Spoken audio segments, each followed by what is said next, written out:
ဆွေတို့ရေကဲကြာစံဟင်းလေးတူတူတောက်ကြရအောင်ရှင်တောက်ကြမယ်နော်ဒါကတော့ကျွန်တော်တို့စတိုင်ပေါ့ဗျာသမင်းကလည်းမချက်သမင်းချက်ထားတယ်ဟင်းမချက်တော့ကျွန်တော်တို့ငယ်ငယ်တုန်းကဆိုလို့ရှိရင်ဒီလိုမျိုးပဲဖြောတောက်လိုက်တာမိုးအေးနဲ့အမေကချက်ထားပြီးရင်ကျွန်တော်ကသမင်းနဲ့ဖြောတောက်တာရှင်အဲ့တော့ကဲနာမည်လေးထည့်မယ်ရှင်တူတူတောက်ကြရအောင်ရှင်ကျွန်တော်အပြစ်ကြိုက်ရောကိပျော်ကိအပြစ်အဲ့ဒါကိုမျိုးပြီးဆက်ကလေးနဲ့အိုးငပြကြီးလေးပေးပါဦးငပြကြီးလေးဟာသမီးလေးငပြကြီးလေးပေးပါဦးငယူကြီးလေးရေပြီးတော့ကြတော့ရှင်တံမြာသီးဗမာတံမြာသီးမိုးတွင်းဆိုတံမြာသီးကလည်းအရေးထွက်သလားမမေးနဲ့ရှင်တံမြာသီးလေးနဲ့ချင်းကန်စက်လေးစားမယ်နော်သမီးတ िश ူးလေးပေးပါဦးတ िश ူးတရွက်မကဲဒီနေ့ဘာဟင်းချက်ကြလဲရှင်ကျွန်တော်ကတော့ကြာစံရင်းတောက်မယ်ကြာစံရင်းကိုထမင်းနဲ့ဖြောပြီးတောက်တာပေါ့နော်ဟေးငပြကြီးလေးနဲ့ထည့်လိုက်အောင်ချင်းကန်စက်ကလေးတောက်ပါရှင်ကဲတွေ့ပြီနော်ဟာဟိုကလည်းပကံလေးပေးထားလေသမီးမမေးစားရမများရွယ်စက်တုံဦးတွေကိုစက်တုံဦးတွေအမေထဲမှာအကုန်ပါလာတာစက်တုံဦးကြိုက်တယ်ဆိုတော့စက်တုံဦးများနေရောမဟုတ်ဝေရောစားလေစက်တုံဦးထက်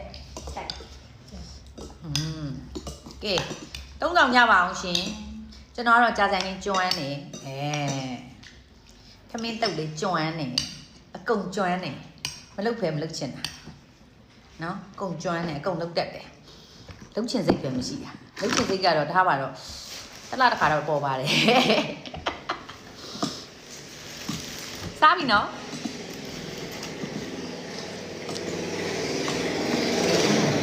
ဟုတ်တာကောင်းတာဟဲ့ဒါအယိုးတတောင်းမိုးနဲ့ပြီးရောမဟမီရဲ့အသားဝင်လာတဲ့ဟာတောင်မထည့်တော့ငဖဲလေးရောငဖဲ30သားအဲ့ထည့်ကြမလို့ပေါ့အတောင်းထည့်တော့လေအယိုးနဲ့ပဲပြီးရောစက်သားတွေကများနာအယိုးတွေကိုအများကြီးပဲဒီလိုလေးပူပူလေးတောက်ချင်တာမိုးအေးနဲ့ဝါတောက်မယ်ညနေကျရင်လည်းဒါပဲတောက်မယ်သိလားနော်ကောင်းရှေ့ကောင်းမယ်ပူနေသေးလို့တို့ဖျားပွဲလို့ဖြစ်နေပြီတငယ်ချင်းနေအိမ်မှာဖျားပွဲဖိတ်တယ်ဆိုလို့လေညနေ3 နာရီကျောင်းဆင်းတဲ့အချိန်သွားကြအောင်ငယ်ချင်းမိရထည့်ပြီးပူတာတောက်မတောက်နိုင်ဘူးတောက်ကတောက်ချင်လာပြီတောက်လို့မရသေးဘူးကျွန်တော်တို့တော်တော်ကိုအိမ်ကြီးပတ်စားခဲ့တာဗျငယ်ငယ်တုန်းကဖျားပွဲတွေလေ